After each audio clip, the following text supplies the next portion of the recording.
Nagkatotoo na nga ang prediksyon ni Yeshu na lilipat ang dating leader ng Thunderclap sa Excellent Era. Dahil sa pagkawala ng Excellent Era sa rankings, ay napagtanto ng kanilang management na mali ang kanilang desisyong tanggalin si Yeshu. Kaya sobrang nangangailangan sila ngayon ng mahusay na taktisyan. Tinanong ni Heming kung ipinapatawag ba sila ni Manager Lee upang ilipat sa reserbang grupo dahil sa paglipat sa kanila ni Xiao. Sinabi ni Hao na ang dating leader ng Thunderclap ay walang-wala sa kanyang kalingkingan. Dahil alam ng lahat na sobrang nakakahiya ang ipinakita ng Thunderclap sa huli nilang laban. Kaya huwag siyang mag-ilusyon na makukuha niya ang aking pwesto. Dumating na sila sa meeting at agad na sinabi ni Manager Lee na maupo na sila. Arugante namang sinabi ni Hao na tungkol ba ang meeting na ito sa pagsali ni Xiao. Ngunit pinutol ni Manager Lee ang kanyang pagsasalita at agad na sinabi na silang dalawa ay lilipat na sa Thunderclap dahil kasama sila sa trade. Ikinagulat naman ito ni Hao at sinabing matapos ba siyang gamitin ng Excellent Era ay bigla na lang siyang ibabasura ng grupo. Tinanong ni Manager Lee kung paano siya nagamit ng grupo. Natigilan si Hao at sinabi na lang na paano kung hindi siya payag. Sinabi ni Manager Lee na ito ay isang legal na trade transfer at tinanong kung gusto ba niyang magmulta sa paglabag sa kanyang kontrata o magretiro na lang. Wala nang nagawa si Hao. Dahil naalala niyang ganitong-ganito ang kanilang ginawa kay Yeshu noon. Bumabalik na ngayon kay Hao ang kanyang ginawa kay Yeshu. Sinabi ni Manager Lee na may 3 araw pa sila upang kunin ang kanilang mga gamit. Ngunit hindi na ito pinatagal ni Hao. Alam kasi niyang maraming reporter sa labas ngayon, kaya iniisip niyang isa itong pagkakataon upang siya ay mapag-usapan. Ipinapanalangin niya na sana ay may makakita sa kanya. Ngunit walang nakapansin sa kanilang dalawa. Pagkatapos nilang tumawid sa kalsada sa harap ng Excellent Era, ay may biglang tumawag kay Hao. Inisip ni Hao na isa itong tagahanga, ngunit ito pala ay si Yeshu. Sinabi ni Yeshu na lumipat na pala sa kanila si Xiao. Sinabi ni Hao na bilang vice leader ng Excellent Era, ay nagbibigay siya ng oportunidad sa mahuhusay na players na gustong sumali sa kanila. Sinabi ni Yeshu na kaya pala ibinigay na rin niya ang kanyang posisyon. Nagulat si Hao kung paano ito agad nalaman ni Yeshu. Sinabi ni Yeshu na obvious naman na gusto niyang mapag-usapan, dahil lumabas siyang may dalang maleta, habang may mga reporter pa sa labas ng Excellent Era. Sinabi ni Hao na minalas lang siya ngayon, dahil inilipat siya ng grupo, ngunit makakalaro pa rin siya sa professional scene, at hindi kagaya niyang isa ng retirado. Sinabi ni Yeshu na buenas ka pa nga, dahil kung nanatili ka sa Excellent Era, ay siguradong hindi ka na makakalaro sa susunod na season, dahil hindi mananalo ang Excellent Era sa challenge. Sinabi ni Hao na masyadong mataas ang ambisyon ni Yeshu. Dumating naman si Wei at namukhaan niya si Hao, ngunit hindi niya matandaan ang kanyang pangalan. Sinabi niyang siya ba si Lugao. Sinabi ni Yeshu na huwag na silang kulitin dahil baka maiwan pa sila ng boss. Galit na galit naman si Hao at sinabing kailangan nilang magtaksi. Ibinalita na ang pagsali ni Xiao sa grupo ng Excellent Era. Lumipat ang eksena sa headquarters ng Tiny Herb, kung saan makikitang nag-aayos na ng gamit si Ifan dahil natapos na ang kanyang bootcamp training. Nalulungkot naman si Gao Yingji dahil hindi napili si Ifan at wala siyang magawa para sa kaibigan. Sinabi ni Ifan na pupunta siya sa isang internet shop upang ipagpatuloy ang kanyang pagsasanay. Makikita naman kay Gao na nag-aalala ito. Sinabi ni Ifan na babalik pa rin siya sa eksena, ngunit nakakalungkot lang na hindi na sila magkagrupo. Sinabi ni Gao na hindi ito mahalaga, ang importante ay lumalaban pa rin siya para sa kanyang pangarap. Lumipat naman ang eksena sa headquarters ng Excellent Era. Pinag-uusapan na nila ang bagong line-up ng kanilang grupo. Naninibago naman si Xiao dahil ibang-iba ang pakiramdam at pressure sa loob ng isang mayamang grupo. Sinabi ni Boss Tao na samahan siya ni Xiao pagkatapos ng meeting. Iniisip naman ni Xiao kung saan sila pupunta. Sinabi ng bantay ni manager na may mga naghahanap sa kanila. Bigla naman pumasok si Manager Lee at sinabing ito pala ang training room nila Yeshu. Napatingin na lang ng masama ang mga nagulat na miyembro ng Team Happy. Nagulat naman si Xiao nang makita si Ye-Q. Tinanong ni Wei kung anong ginagawa nila rito. Nagulat ulit si Xiao dahil nakilala rin niya si Wei Chen. Tinanong ni San Xiang kung sino siya dahil hindi niya ito kilala. Sinabi ni Xiao na siya ang dating kapitan ng Blue Rain. Sinabi ni Wei na natural lang na hindi siya kilala ni San Xiang dahil hindi pa siya marunong maglaro ay pro player na siya. Pinigilan naman siya ni Boss Tao. Sinabi ni Wei kay Xiao na mukha ka naman mabuting tao, ngunit ang sinalihan niyang grupo ay isa ng palubog na barko. Kaya mas mabuti pang umalis ka na habang maaga pa, dahil siguradong hindi ko kayo pagbibigyan. Sinabi naman ni Boss Tao na dapat sila ang nagsasabi nito sa kanilang grupo. Sinabi naman ni Yeshu na baka nga hindi man lang natin sila makalaban. Tinanong ni manager kung bakit sila pumunta rito at ano ang kanilang problema. Sinabi ni Boss Tao na gusto lang bumisita ng kanyang mga player sa dati nilang pinuno upang magpaturo. Sinabi naman ni Tang na siya na ang magtuturo sa mga ito. Sinabi ni Xiao na hindi na ito kailangan dahil gusto lang nilang kamustahin ang kanilang mga seniors. Sinabi ng bantay na may isa pang naghahanap sa kanila at ang pangalan niya ay Qiao Yifan. Agad namang umalis sila Yeshu. Kaya nagtataka si Boss Tao kung bakit parang importanteng tao ito sa kanila.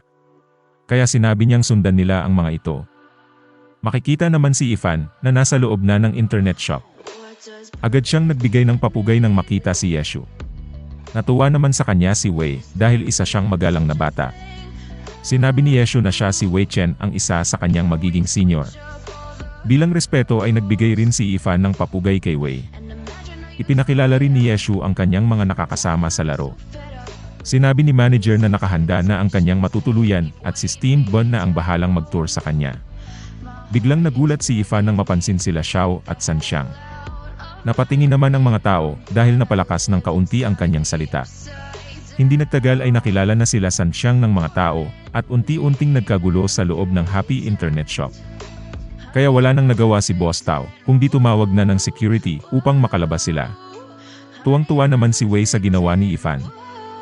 Lumipat ang eksena sa headquarters ng Windhowl. Tinanong ng kanilang manager kung bakit andito pa rin ang kanilang rookie kahit tapos na ang season. Sinabi nito na gusto pa niyang mag-practice dahil sayang ang panahon.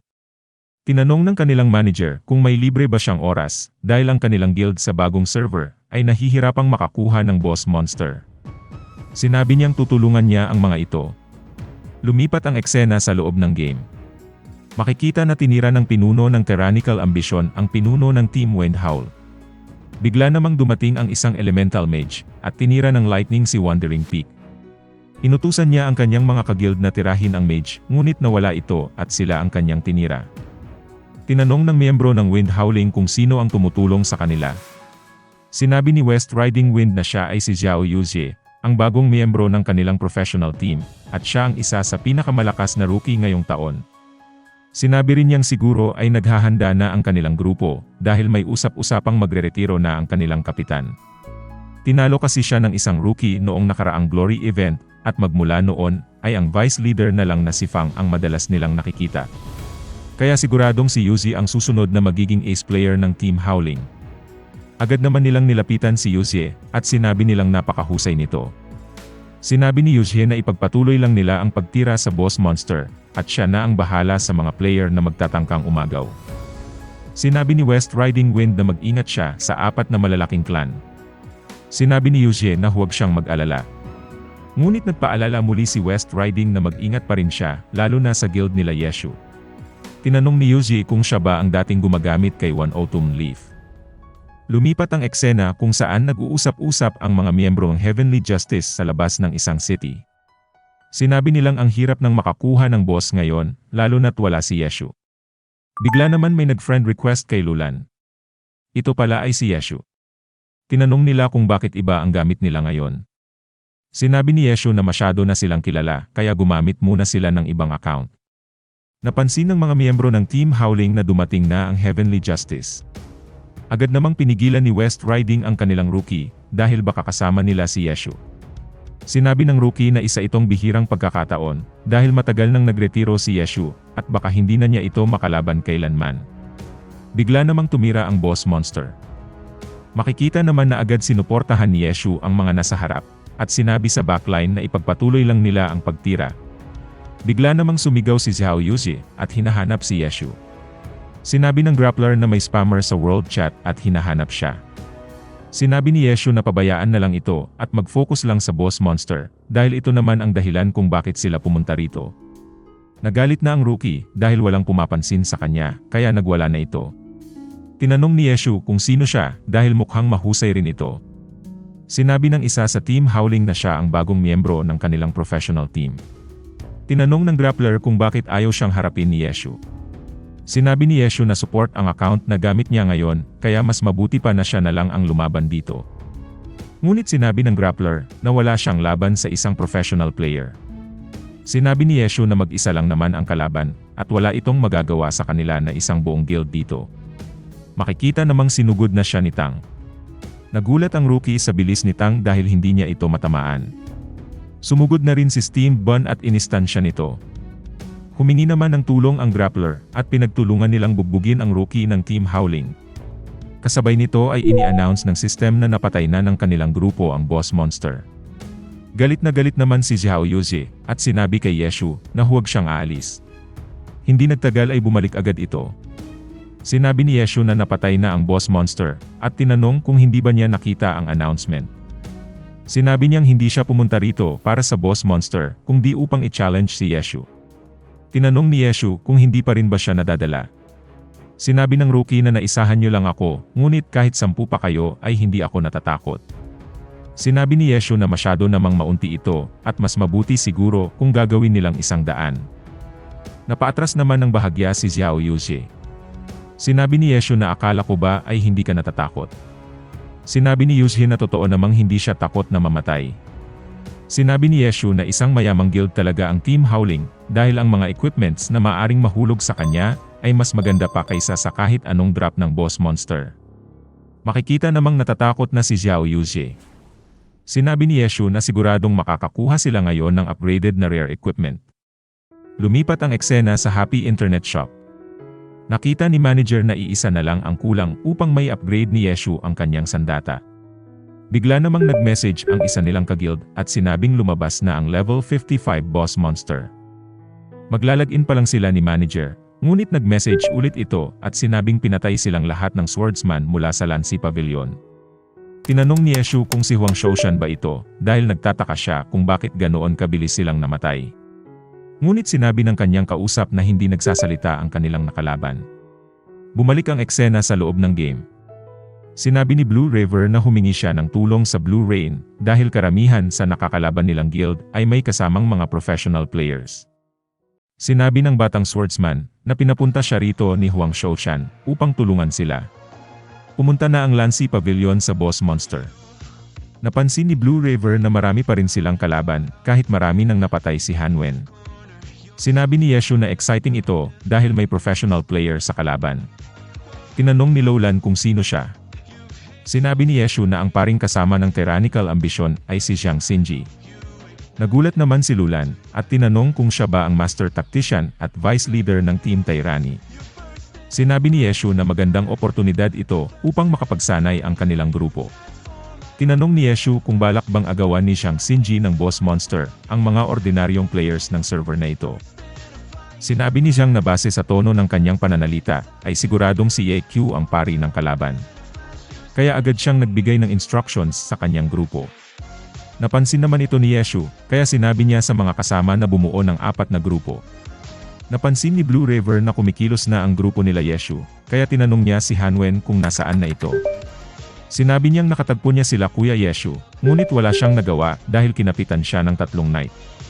Naisip ni Blue River na halinhinan siyang ini-stunlock, kaya inutusan niya ang isang grupo na tulungan si Hanwen. Tinawag na ni Yeshu sila Steam Bun at Tang. Sinabi niya sa mga gunner na tirahin na ang kalaban at sumunod sa kanya ang pangunahing grupo. Nagulat si Blue River nang makita na marami ang namatay sa kanyang kasamahan dahil sumugod rin ang Tyrannical Ambition. Ngunit agad na nabasa ni Yeshu ang plano ni Jiang. Naramdaman niyang plano nitong paglabanin sila ng Lancy Pavilion, kaya sinabi niya sa mga kasama na umatras muna. Nakatakas naman si Hanwen at nakasalubong niya sila Yeshu. Pinuri siya ni Yeshu at sinabing isa siyang mahusay na rookie dahil mabilis siyang nakatakas. Sinabi ni Yeshu na ang pinuno ng kalaban ng Lancy Pavilion ay isang professional player na si Jiang Xinji. Sinabi ni Hanwen na dahil pro player ang kalaban, ay gagamitin na niya ang kanyang 100%. Tinanong ng miyembro ng Tyrannical Ambition kung si Huang Shoshan ba ang kanilang kalaban. Nakita kasi nitong ginamit ni Hanwen ang multiple sword clone. Sinabi ni Jiang na hindi ito si Huang, ngunit hindi rin niya kilala kung sino ito. Nakita ni Yeshu na malaki ang potensyal ni Hanwen. Sinabi ni Yeshu na ihihil niya ito, kaya tinanggap ni Hanwen ang kanyang invite. Ngunit halos walang nadagdag sa kanyang buhay. Sinabi ni Yeshu na wala kasing equipments ang account na ito, at ginagamit niya lang ito para sa team baps. Makikita namang sumusugod na rin sa boss monster ang tyrannical ambition. Sinabi ni Yeshu kay Hanwen na mag-spam agad ng skills upang mag-berserk ang boss monster. Matapos nito ay bigla naman siyang kinapitan ng isang warrior. Tinanong ni Hanwen kung bakit. Sinabi ni Yeshu na sila ay kanya ring mga kalaban, at malapit nang mag-berserk ang boss monster. Sinabi ni Zhang sa mga kagrupo na umatras dahil magwawala na ang boss monster. Sinabi ni Hanwen na ginamit siya ni Yeshu at napatay siya ng boss monster. Sinabi ni Blue River na okay lang ito at sila na ang bahala. Ngunit pinatay din silang lahat ng boss monster. Nagtataka naman si Zhang kung bakit pinatrigger nila Yeshu ang berserk mode ng boss. Bigla nilang pinrotektahan si Zhang nang makita nilang papalapit ang tank nila Yeshu. Ngunit hindi naman ito tumira at pinrovoke lang ang boss monster. Agad namang tinira nila Yeshu ang boss upang mas magalit pa ito, dahilan kung bakit naubos ang buong grupo nila Zhang. Dahil dito na solo ng grupo nila Yeshu ang boss monster. Sinuwerte naman si Yeshu dahil nakuha niya ang huling material na kanyang kailangan upang may upgrade ang kanyang sandata na si Thousand Umbrella. Dahil sa natapos na ang season, ay magbabakasyon muna ang mga professional players. Sinabi ni Xiao na kakarating pa lang niya rito, kaya hindi muna siya aalis. Makikita naman si Sumocheng na excited na tumatakbo. Sinabi ni Xiao na may pupuntahan rin siya. Tinanong ni Xiao kung saan pupunta si Sumocheng. Sinabi ni Sumocheng na pupunta siya sa internet shop sa kabilang kalsada. Sinabi ng bantay na may naghahanap ulit kila Yeshu. Alam na natin na si Sumocheng ito, ngunit sumunod sa kanya si Xiao. Binati siya ni Yeshu, at nahihiya namang nag-reply ng magandang umaga si Xiao. Inimbitahan ito ni Yeshu na sumama munang maglaro sa kanila. Sinabi ni Yeshu na masyado pang maaga upang pag-aralan niya ang galaw ng kanyang kalaban. Sinabi ni Xiao na wala lang siyang magawa dahil nasa bakasyon ang buong grupo. Nagbiro naman si Yeshu, at sinabing huwag nilang kakausapin si Xiao dahil isa itong espiya. Natakot naman si Xiao nang nilapitan siya ng mga miyembro ng Team Happy.